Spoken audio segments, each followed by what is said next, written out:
पर परागण के अनुकूलन या बहिर्प्रजनन युक्तियां।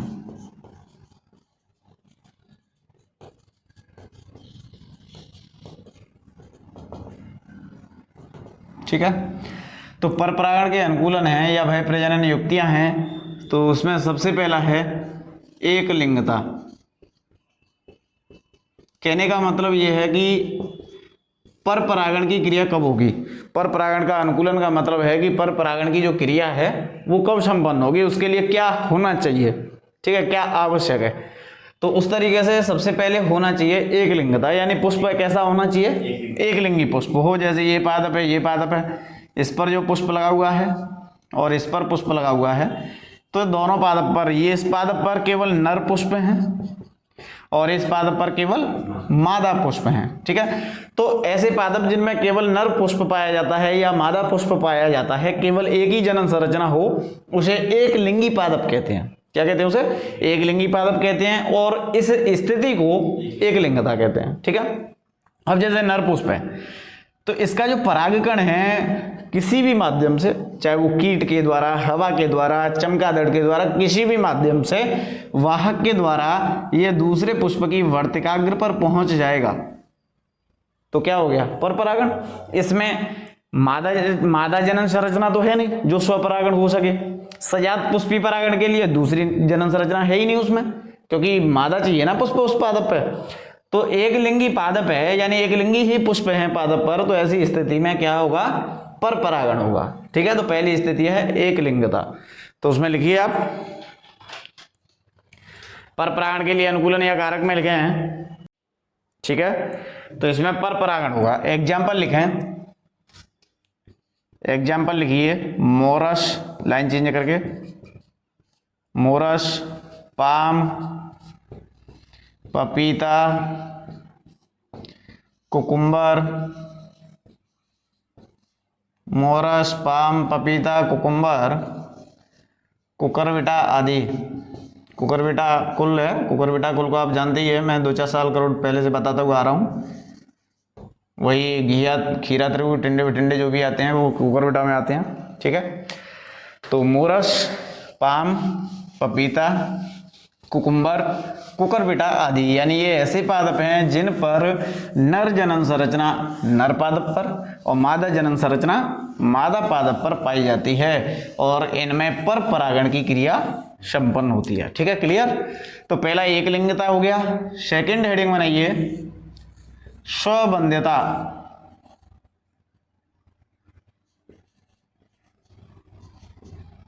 स्वबंध्यता, स्वबंध्यता हेडिंग बनाए। देखिए स्वबंध्यता में क्या होता है, स्वबंध्यता है इसमें क्या होता है, देखिए स्वबंध्यता की जो क्रिया होती है, स्वबंध्यता में स्व माने क्या है, अपना। ठीक है, क्लियर। नाम पर ध्यान दें, नाम पर ध्यान दीजिए। स्व माने होता है अपना, बंध्यता यानी बंध्य है। अपना पुष्प उसके परागकण के लिए क्या है, बंध्य है, यानी नपुंसक है, यानी कार्य नहीं करता है। कहने का मतलब यह है कि एक पादप के एक ही पुष्प है, उसके परागकण उसी पादप के पुष्प की वर्तिकाग्र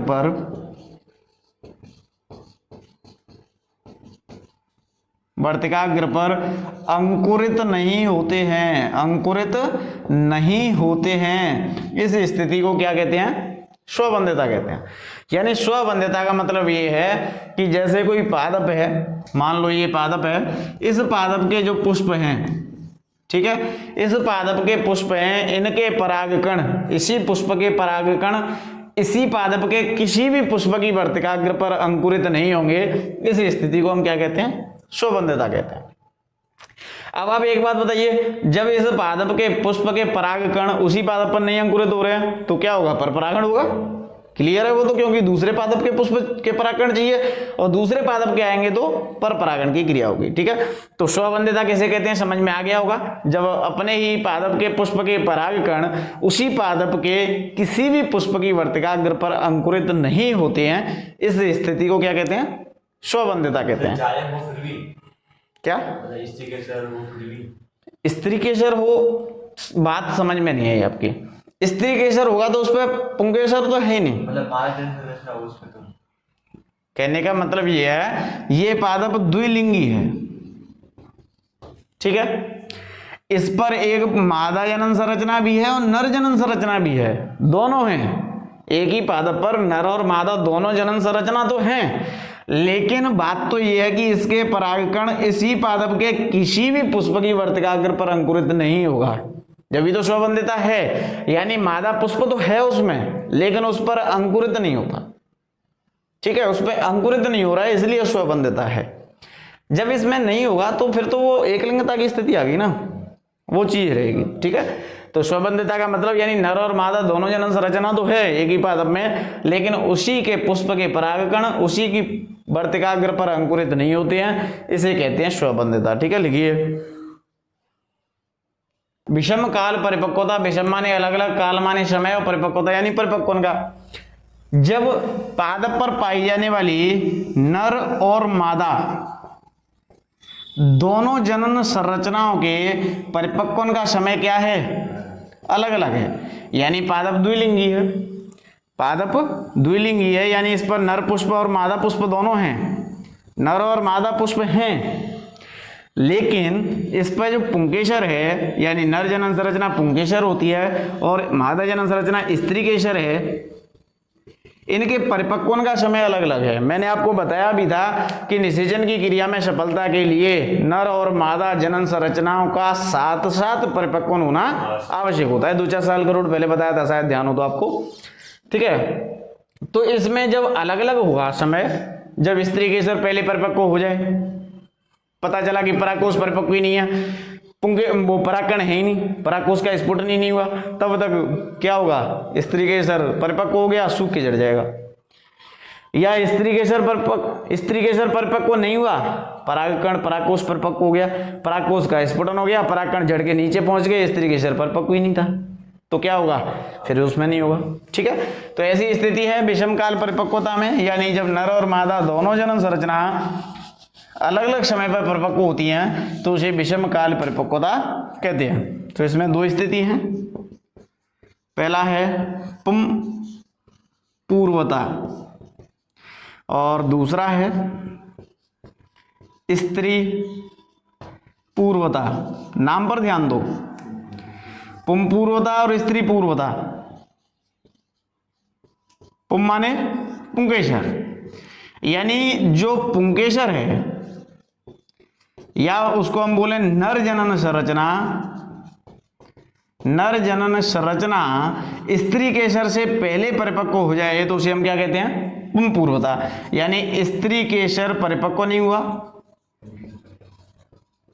स्त्री केसर परिपक्व नहीं हुआ और पुंकेसर परिपक्व हो गया तो इसे कहा जाता है पुम पूर्वता। इस स्थिति में क्या होगा, स्वपरागण नहीं होगा। ठीक है, दूसरा स्त्री पूर्वता, यानी स्त्री केसर पहले परिपक्व हो गया, स्त्री केसर पहले परिपक्व हो गया और पुंकेसर परिपक्व ही नहीं हुआ, तो इसे कहा जाता है स्त्री पूर्वता। जब यानी पुंकेसर स्त्री केसर से पहले परिपक्व हो जाए तो पुम पूर्वता, जो पहले लगा हुआ है वही पहले परिपक्व होगा। पूर्वता माने पहले, पुम माने पुंकेसर। स्त्री पूर्वता यानी स्त्री केसर, पूर्वता माने पहले। जब पुंकेसर से पहले स्त्री केसर परिपक्व हो जाता है तो उसे स्त्री पूर्वता कहते हैं। क्लियर, तो इस तरीके से, तो ऐसी स्थिति में क्या होगा,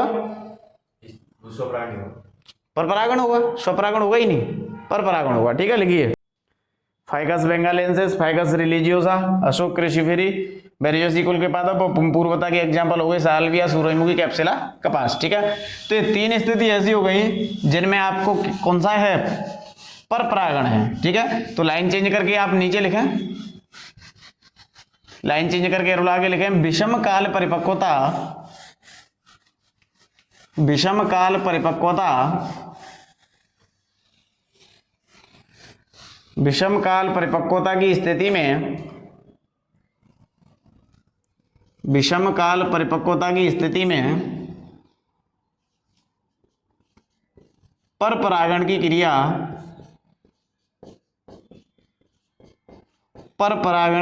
होती है।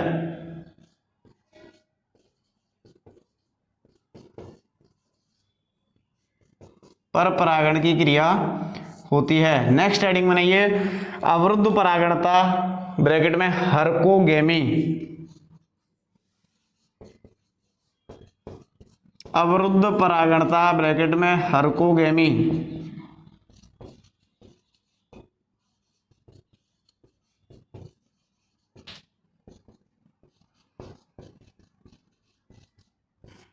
देखिए इसमें क्या होता है,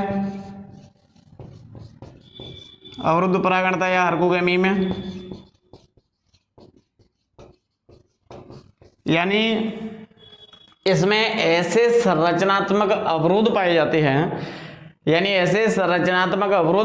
हैं, जिसमें उसी पादप के परागकण उसी पादप के किसी भी पुष्प की वर्तिकाग्र पर नहीं पहुंच पाते हैं। यानी ऐसे संरचनात्मक अवरोध हैं जिसके कारण उसी पादप के परागकण जो हैं वो उसी पादप के किसी भी पुष्प की वर्तिकाग्र पर नहीं पहुंचेंगे। इस स्थिति को हम क्या कहते हैं, अवरुद्ध परागणता या हर्कोगेमी कहते हैं। ठीक है, जैसे संरचनात्मक अवरोधों की अपन बात कर रहे हैं तो उसमें क्या हो सकता है, जैसे कोई पादप है, पुष्प है, इसमें क्या हुआ, जो पुंकेसर है ये बहुत लंबा है, वर्तिका स्त्रीकेसर बहुत छोटा है, इसके परागकण दूर चढ़ेंगे, स्फुटन होगा तो पुंकेसर बहुत लंबा हो गया और स्त्रीकेसर छोटा सा है। सेकंड कंडीशन ये हो सकती है कि स्त्रीकेसर जो है बहुत बड़ा है, पुंकेसर छोटा सा है, तो इसमें भी नीचे गिरेंगे, इससे दूर गिरेंगे। ऐसी स्थिति में क्या होगा, स्वपरागण हो ही नहीं सकता है। इसे कहा जाता है अवरुद्ध परागणता यानी हर्कोगेमी। ठीक है, यानी पादप में ऐसे संरचनात्मक अवरोध पाए जाते हैं जिसके कारण उसी पुष्प के परागकण उस पादप के किसी भी पुष्प की वर्तिकाग्र पर नहीं पहुंचते। इस स्थिति को अवरुद्ध परागणता या हर्कोगेमी कहते हैं। इसमें क्या होगा, पर परागण होगा। ठीक है, लिखिए, मैं इतना पढ़ा देता हूं कि 12th का तो 110% रहता है, प्लस कंपटीशन का भी रहता है। इस चैप्टर में से कंपटीशन में भी ऐसा क्वेश्चन नहीं होगा जो नीट में भी बाहर चला जाए। ठीक है कि नहीं, तो टेंशन लेने वाली बात नहीं है। और ऐसा भी नहीं है कि 200 उसको बढ़ा करके एकदम डबल कर दें, 200 2 गुना कर दिया, जो 12th का सिलेबस है उसे 2 गुना पढ़ा रहे हैं, ऐसा भी नहीं है। केवल यह है कि 100% की जगह पर हम 120% पढ़ाते हैं, तो उसमें 12th का भी पूरा मिलता है, प्लस एक्स्ट्रा में आपको कंपटीशन का भी मिलता है। ठीक है, तो इंपॉर्टेंट चीज जो होती है वो कंपटीशन की डाली जाती है और 12th का मटेरियल पूरा होता है। तो आप नोट्स के अलावा कुछ और नहीं पढ़ें। ठीक है, नोट्स का जितना ज़्यादा से ज़्यादा हो सके तो रिवाइज करना बहुत इंपॉर्टेंट है। ज़्यादा से ज़्यादा नोट्सों को जितना रिवाइज कर लोगे आपके नंबर उतने ही अधिक आएंगे। ठीक है, तो 100 में से 100 पहले आ चुके हैं, आपको पता ही है, लाइन लगा करके नंबर देने वाले हम तो 90 से 100 के बीच में 27 स्टूडेंट थे। ठीक है, तो इसी तरीके से आप भी मेहनत करें तो आप भी उनकी तरह रिकॉर्ड बना दें। ठीक है, तो गिलोरियोसा कैरियोफिलेसी कुल के पादप, ये उसकी एग्जांपल हो गई। अब नेक्स्ट हेडिंग बनाइए, विषम वर्तिकात्व। देखिए, विषम वर्तिकात्व में वही स्थिति है जो मैंने संरचनात्मक अवरोध में बताया था। विषम वर्तिकात्व में स्त्रीकेसर के यानी वर्तिका के आधार पर इसको 2 भागों में बांट दिया गया है। वर्तिका के आधार पर इसे 2 भागों में बांट दिया गया है। एक तो है पिनओइड और दूसरा है थ्रमओइड। देखिए, संरचनात्मक अवरोध में कुछ भी हो सकता है। मैंने एक एग्जांपल देके बताया कि स्त्रीकेसर की लंबाई ज्यादा हो सकती है, पुंकेसर की लंबाई कम हो सकती है। दूसरा ये भी हो सकता है कि उसका जो दल है, दल स्त्रीकेसर के ऊपर आ जाए। पंखुड़ी, दल यानी पंखुड़ी बोलते हैं, जो मैंने बाह्यदल और दल पढ़ाए थे आपको सबसे पहले चैप्टर जो सेकंड चालू किया था उसमें। तो बाह्यदल होता है, फिर दल होता है, दल बड़ा होता है, रंगीन होता है। तो किसी कारणवश उसको दल ढकेले वर्तिका को, तो फिर परागकण कहाँ गिरेगा उसके ऊपर, तब भी नहीं होगा परागण। ठीक है कि नहीं, तो कोई भी संरचनात्मक अवरोध में कुछ भी आ सकता है। विषम वर्तिकात्व में 2 स्थिति आएंगी, पिनओइड और थ्रमओइड। पिनओइड में क्या होगा, ये वर्तिका यानी स्त्रीकेसर के आधार पर है। जब स्त्रीकेसर की लंबाई जब स्त्री केसर की लंबाई पुंकेसर से अधिक होती है, पुंकेसर से अधिक होती है तो इसे कहा जाता है पिनओइड। ठीक है, मैंने अभी एग्जांपल दिया था कि लंबाई पुंकेसर की कम हो, स्त्री केसर की ज्यादा हो, तो पिनओइड कहते हैं कि जब स्त्री केसर की लंबाई पुंकेसर से अधिक होती है तो इस स्थिति को पिनओइड कहा जाता है। तो ऐसी स्थिति में स्वपरागण नहीं हुआ। थ्रम माने होता है कम, पिनओइड याद करने का तरीका, थ्रम बोलने में भी थोड़ा सा आलस आ रहा है, यानी कम हो गया। थ्रमओइड यानी स्त्री केसर की लंबाई, स्त्री केसर की जो लंबाई है ये क्या हो, पुंकेसर से कम हो। ठीक है, पुंकेसर से कम होती है तो इसे कहा जाता है थ्रमओइड। जब स्त्री केसर की लंबाई पुंकेसर से अधिक हो तो पिनओइड, कम हो तो थ्रमओइड। ठीक है, दोनों स्थितियों में क्या होगा, परपरागण। ठीक है, तो ये विषमवर्तिकात्व है। लिखिए प्रिमरोज, प्रिमुला, अलसी आदि। ठीक है, तो ये विषमवर्तिकात्व के एग्जाम्पल हैं, प्रिमरोज, प्रिमुला, अलसी आदि। यहाँ पर ये फिनिश हो गई जो अनुकूलन थे, यानी ये हमने क्या पढ़ाया है आपको, ये हमने पढ़ाया था कि परपरागण की क्रिया कौन कौन सी स्थिति हो जब होगी। ठीक है, यानी परपरागण की क्रिया कौन कौन सी स्थिति हो जब होगी, तो ये अनुकूलन है या बहिः प्रजनन युक्तियां। बहिः यानी बाहर से, नर युग्म कहां से आ रहा है, बाहर से, इसलिए उसे कहते हैं बहिः प्रजनन युक्तियां। ठीक है, तो अब नेक्स्ट हेडिंग बनाइए,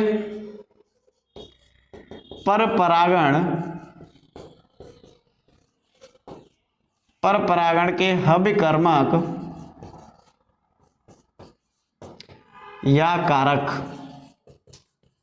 यानी परपरागण होगा तो उसके लिए में वाहकों की भी तो आवश्यकता है या कारकों की भी तो आवश्यकता है।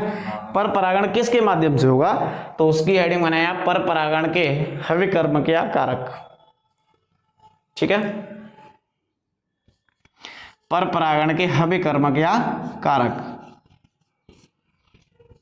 देखिए, परपरागण की क्रिया के लिए दो प्रकार के हविकर्मकों की या कारकों की आवश्यकता होती है। दो प्रकार के हविकर्मकों की आवश्यकता है। पहला है अजीवीय कारक और दूसरा है जीवीय कारक। ठीक है, अजीवीय कारक और दूसरा है जीवीय कारक। अजीवीय कारकों के अंतर्गत यानी जीव जंतुओं को छोड़कर सब आएंगे। अजीवीय कारक यानी जीवित नहीं है, निर्जीव हैं। तो निर्जीवीय कारकों में क्या क्या आ सकता है, हवा है यानी वायु, तो वायु के द्वारा परागण होगा, वायु परागण कहेंगे। जल है, जल के द्वारा परागण तो जल परागण। तो वायु परागण, जल परागण ये तो आते हैं अजीवीय कारकों में। अजीवीय कारकों में क्या आता है, वायु परागण और दूसरा है जल परागण। ठीक है, वायु परागण, जल परागण ये अजीवीय कारक है। इनके अतिरिक्त यानी जीवीय कारक जो सजीवों के द्वारा परागण की क्रिया हो उसे वो कारक हैं जीवीय कारक कहलाएंगे। जैसे कोई भी जीव जंतु है, कीट है, चमगादड़ है, पक्षी है, ठीक है, चाहे वो सांप है, चाहे वो घोंगे सीप हैं, कुछ भी हो, यानी कहने का मतलब सजीव हैं, उनके द्वारा हो रहा है तो वो जीवीय कारकों के अंतर्गत आएगा। ठीक है, तो इनके दोनों के माध्यम से हम पढ़ेंगे। तो लिखिए इसमें पहले, परपरागण के लिए दो प्रकार के